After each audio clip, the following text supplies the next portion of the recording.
On Paul with your weekly update for January 23rd. Although Congress was back in session for scarcely more than a day last week, private citizens across the country managed to cause an uproar felt across Capitol Hill.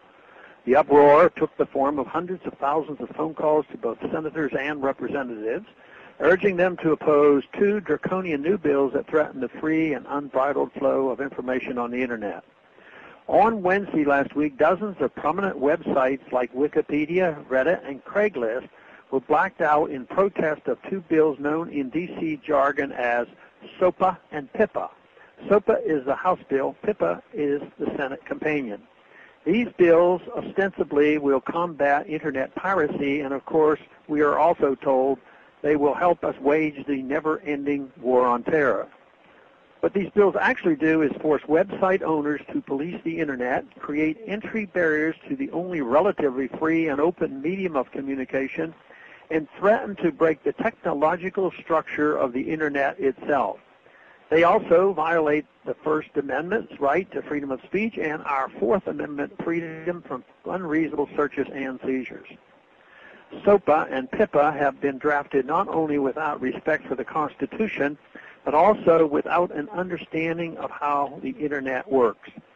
These bills attack the very system upon which the entire orderly organization of the web depends. Search engines, Internet service providers, advertising sites, and sites with user-generated content such as Facebook, YouTube, and Twitter. All magnificent creations of the market are directly threatened by these bills. They will be held responsible if even a single of the millions of users posts even one link to a website that a copyright holder claims is violating a copyright.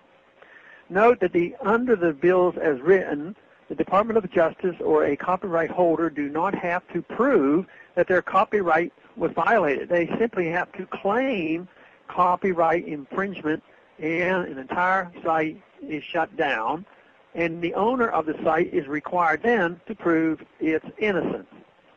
The burden of these regulations on the Internet will be enormous, shifting resources away from productivity and innovation and into monitoring and censoring.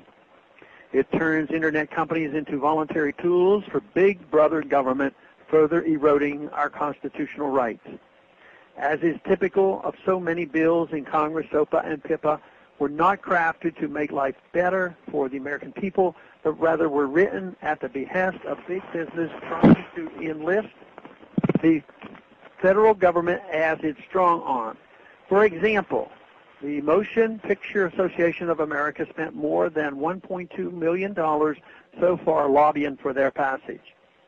But the Internet community is fighting back effectively, not just with websites that went black, but with millions of users who expressed their solidarity. Congressional supporters of both bills have been jumping ship in response to the outrage. The House Judiciary Committee canceled the SOPA hearing that they were planning to hold last Wednesday. The House leadership announced that they have no intention of bringing this bill, and at the end of the week, Senator Reid announced he was postponing the vote until a compromise could be reached. The American people are speaking, and with their continued grassroots effort, the marketplace for free ideas and communications will prevail over government controls and censorship. Thanks for calling this update. A new update is placed on this number, 888-322-1414, every Monday.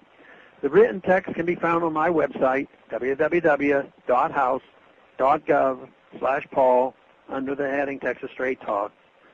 Thanks for calling.